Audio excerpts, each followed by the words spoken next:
দাঁত থাকতে নাকি দাঁতের মর্ম বুঝতে হয়। তিতে ছিলেন এমন একজন কোচ যার মর্ম ব্রাজিল বোঝেনি। তিতের আমলে ব্রাজিল অসহায়ভাবে হাঁটত না। তিতের অধীনে হলদে বাহিনী একবার কোপা আমেরিকা জিতেছে, আরেকবার রানার্স আপ হয়েছে। তিতের ব্রাজিলে আর্জেন্টিনাকে শেষবার হারাতে পেরেছে। 2016 সালে চাকরি পেয়েছিলেন, 2022 সালে চাকরি হারিয়েছিলেন। কেমন ছিল তিতের সেই ব্রাজিল, জেনে নিন বিস্তারিত।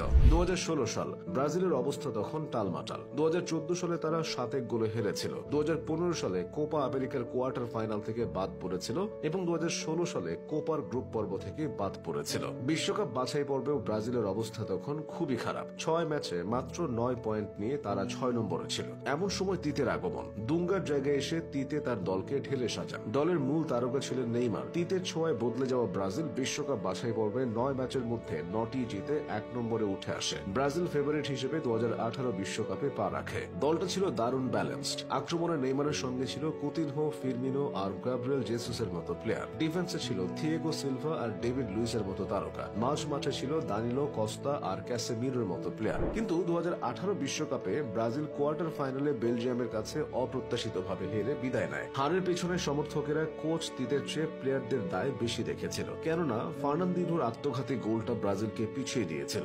ব্রাজিল ফুটবল ফেডারেশন তিতের উপর আস্থা রাখে এবং তাকে আরো 4 বছরের জন্য রাখে। ফলও আসে হাতে নাতে। পরের বছর অর্থাৎ 2019 সালে কোপা আমেরিকায় ব্রাজিলকে অপরাজিত চ্যাম্পিয়ন বানান তিতে। কোপার সেমিতে আর্জেন্টিনাকে 2-0 গোলে হারিয়েছিল তিতের শিষ্যরা। গোল করেছিলেন গ্যাব্রিয়েল জেসুস ও ফিরমিনো। এই জয়টায় আর্জেন্টিনার বিপক্ষে ব্রাজিলের সর্বশেষ জয়। পুরো টুর্নামেন্টে কোনো গোল হজম করেননি এলিসন বেকার। ফাইনালে তিনি 1টি গোল হজম করেন, তবে ব্রাজিল 3টি গোল করেছিল। ফাইনালে তিতে বাহিনী 3-1 গোলে পেরুকে হারিয়ে 9 বারের মতো কোপা জেতে। ফাইনালেও গ্যাব্রিয়েল জেসুস গোলের দেখা পেয়েছিলেন। অবিশ্বাস্য ব্যাপার হলো নেইমারকে ছাড়াই তিতে কোপা আমেরিকা জিতেছিল। টুর্নামেন্টের সেরা প্লেয়ার হয়েছিলেন দানি আলভেজ। 2020 সালে আবার কোপা আমেরিকার আসর বসার কথা ছিল, কিন্তু করোনার কারণে তা 2021 সালে পিছিয়ে যায়। তবে বিশ্বকাপ বাছাই পর্বে তিতের দল 2 নম্বরে ছিল। নেইমারও ততদিনে ইনজুরি থেকে ফিরে আসেন। তবে তিতের বিদায় ঘণ্টা বাজার শুরুটা হয় 2021 সাল থেকে। ব্রাজিলকে তিনি কোপার রানার্স আপ বানিয়েও তুমুল সমালোচিত হয়েছিলেন, কারণ ফাইনালে হেরেছিলেন চিরপ্রতিদ্বন্দ্বী আর্জেন্টিনার বিপক্ষে। তবুও 2022 সালের কাতার বিশ্বকাপে তিতেকে ঘিরে স্বপ্ন বুনতে থাকে ব্রাজিলের ভক্ত সমর্থকেরা। সেবার দলটির বেঞ্চ টিমও বেশ শক্তিশালী ছিল।